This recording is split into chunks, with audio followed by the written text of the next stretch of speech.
question that I've been thinking about for the last few years now, actually. What's next? And today I think I have an answer, and we're going to explore that, and I'm going to let you know what I think is going to happen next. How's it going, guys? So before we get into this, for those of you who don't know me, my name is Anthony Rousseau. I'm a photographer and explorer based here in Manitoba, but soon abroad, which we'll get into soon.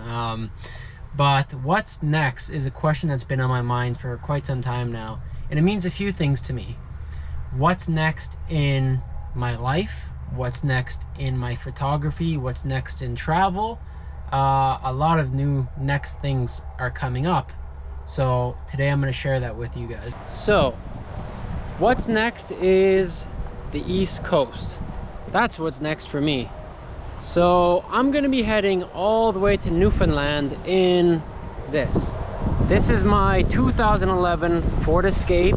So you guys are going to see a lot of this pretty soon, because I'm going to be documenting and filming the entire thing. My goal for the trip is very simple. It's ambitious. I may achieve my goal or I may not. I'm not sure, to be honest.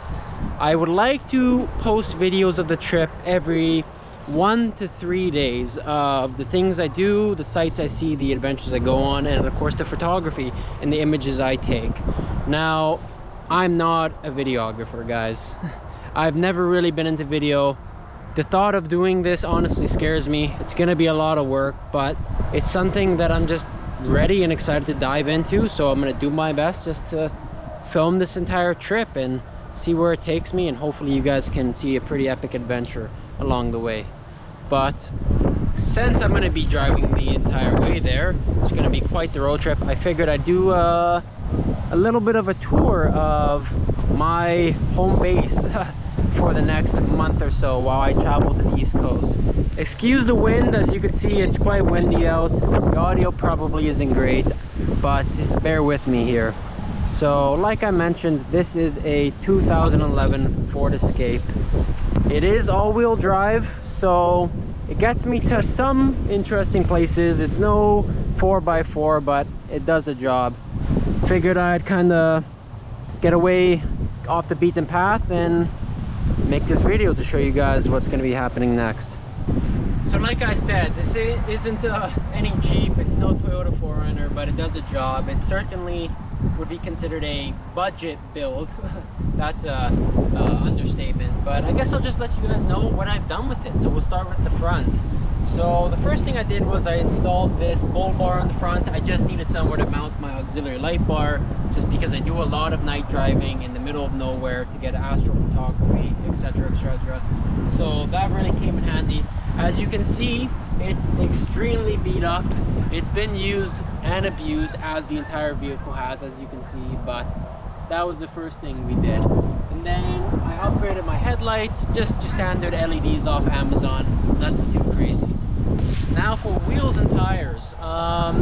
They are the factory size tire, but I just did upgrade them to something more off-road worthy, just because I do thousands of kilometers of dirt road and gravel road driving, so I didn't want to have to worry about, you know, a blowout in the middle of nowhere with no cell service. So these are your standard run-of-the-mill BFG KO2s. They're in a 235/70 16.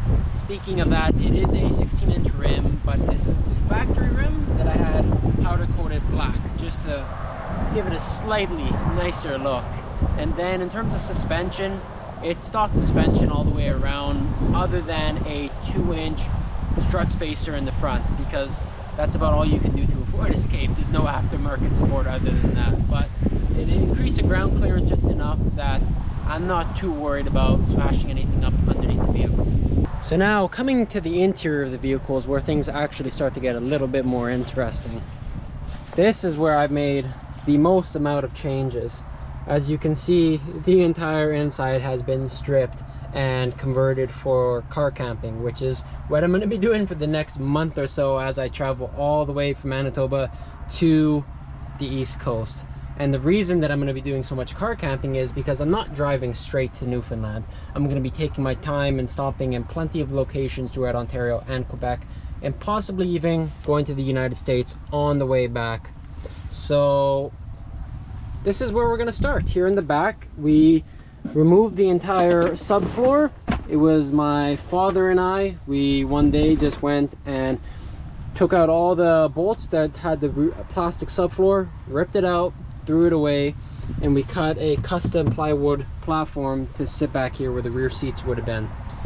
Then what I did was took off all the plastic cladding on either side of the rear quarters, and I built these custom storage units that go over top of the wheel wells, because it's kind of unusable space typically that you can't put anything on because it falls off. So I built these boxes here.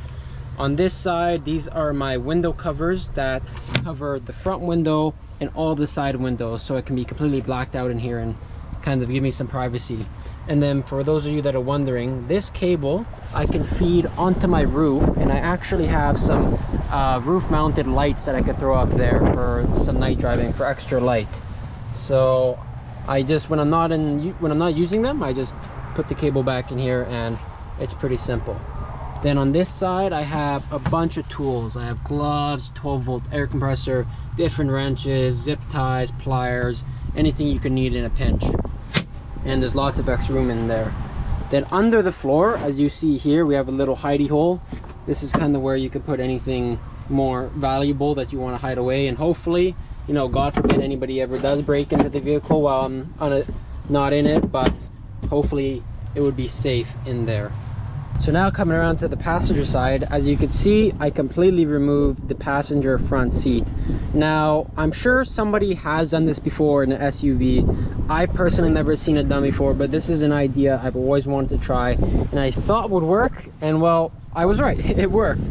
So I removed the passenger seat and I made this plywood extension that continues the height of that plywood floor over there. You can see it's raised up, so I can have storage under here for shoes, miscellaneous gear and whatnot.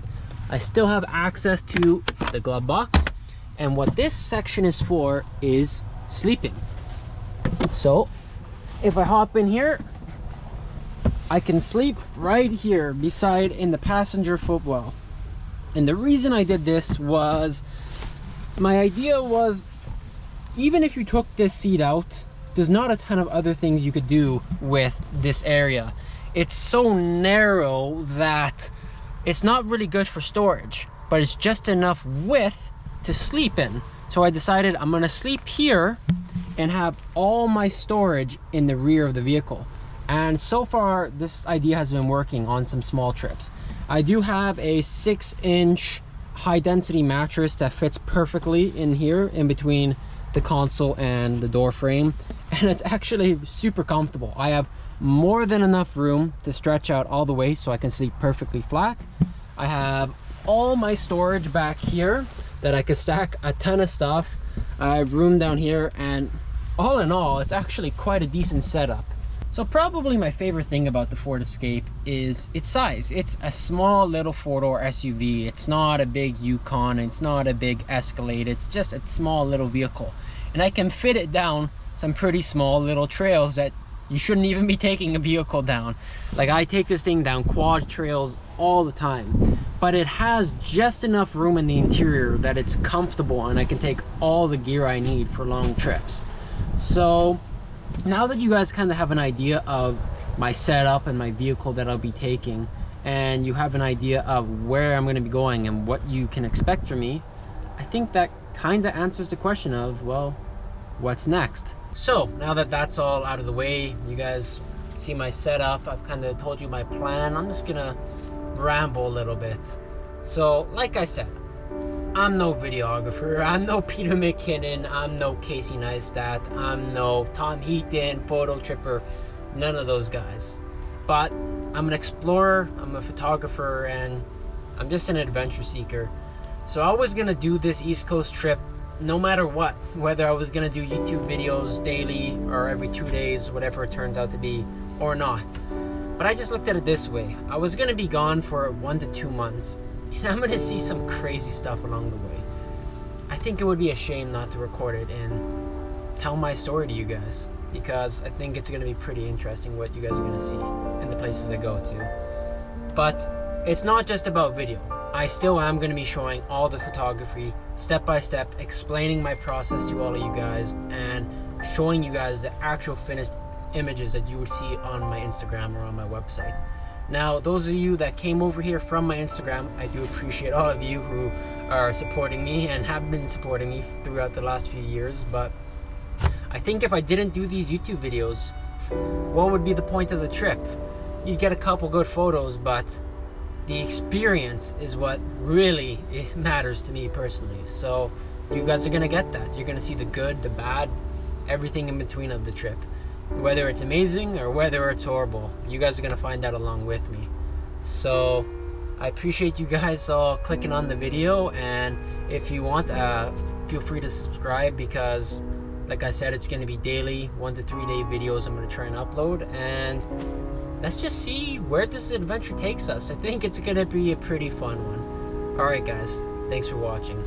Cheers.